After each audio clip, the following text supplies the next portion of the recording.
Hey guys, how's it going? Welcome to Master Switch Designs. In today's video, I'm going to be showing you how to print your own custom designs on t-shirts in the comfort of your own home. So in order to do so, you're only going to need 4 simple things. Number 1, you're going to need a t-shirt or a hoodie or something to print on. Number 2, you're going to need a transfer paper. I'm going to talk more about this later on in the video. You're going to need a printer and you're going to need an iron. So if you have all of those things, you can print your own designs in the comfort of your own home.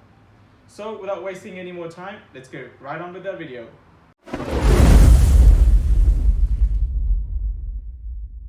So the most important thing that you're going to need is a transfer paper.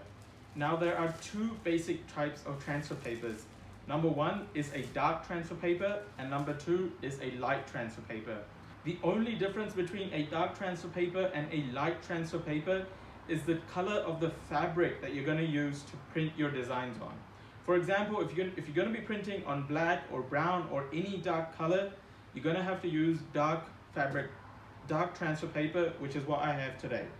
If you're going to be printing on something of a lighter shade, maybe yellow, maybe white, you're going to want to use a light transfer paper. In today's example, I'm going to be showing you how to print on a black t-shirt using a dark fabric transfer paper. You can find these in any stationery shops around you. A lot of the shops do have them. I'm sure Amazon has them. I'm going to put a link in the description of the transfer paper that I'm using today. Secondly, the printer that I have used today is an inkjet printer. You can use laser printers, but an inkjet printer is more ideal for printing designs and get a better color on your fabric. The third thing is a flat iron. You can obviously use a heat transfer if you already have one. I know a lot of people at home don't have a heat press, so a flat iron will do. But before we do go any further, I do want to add that this process is only suitable for personal use. I wouldn't advise you to do this if you wanted to start your own business or if you wanted to print for somebody else. So obviously the first step is to make your design. In today's video, I'm going to be using Photoshop to make my design. You can use any software that you're comfortable with, or you can even use Google to download PNGs of any design that you want. This should basically work on every single design that you want to. So if you're going to be using Photoshop, you're going to want to do a create new, and you're going to want to use international paper size and use size A4 because that's the size the transfer paper I have today. If you have a transfer paper of a different size, I'd recommend using that, but most likely the transfer papers that you're going to be using is going to be A4. Most of the dimensions will be set for you if you've put this size in, and you're going to want to use a transparent background, so anything else that you don't want printed isn't printed on that transfer paper, so you don't waste a lot of ink.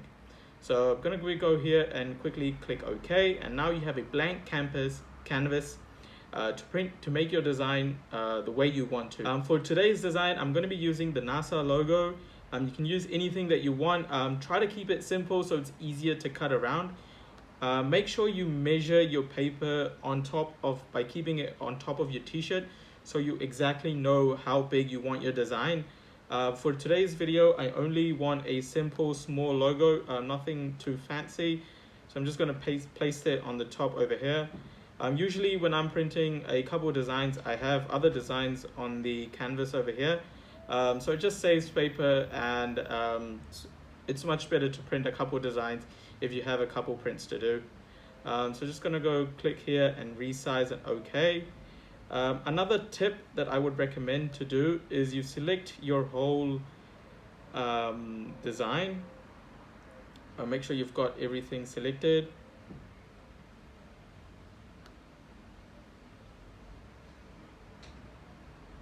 Once you've selected everything, since we're going to be cutting this design out and we want it to look good, what we're going to do is going to go in select and then go modify and expand, and then expand it by about 10 to 15 pixels depending on how accurate you're wanting to cut your design. So today I'm just going to do 10 pixels. It's okay. I'm going to make a new layer, hide the existing one, and I usually put the color of the t-shirt that I'm going to be printing it on in the background over here. So today's t-shirt is going to be black, so I'm going to be putting a black background, a black outline, if you will, on our design so it's easier for us to cut. So if you're happy with your design, just go ahead and print, and I'll show you the next steps. Once you've printed out your design, the next step is to cut it out. Make sure that the cut is really nice and clean, because any white outline that you see outside on the cut will be printed on your t-shirt and it just doesn't look really good. So make sure you cut as cleanly and as closely to the border that you can to get a perfect print on your t-shirt. So once you're happy with your design cutout, the next step is to transfer your design onto the t-shirt. In order to do so, the first step that you have to do is peel off the transfer film from the base paper.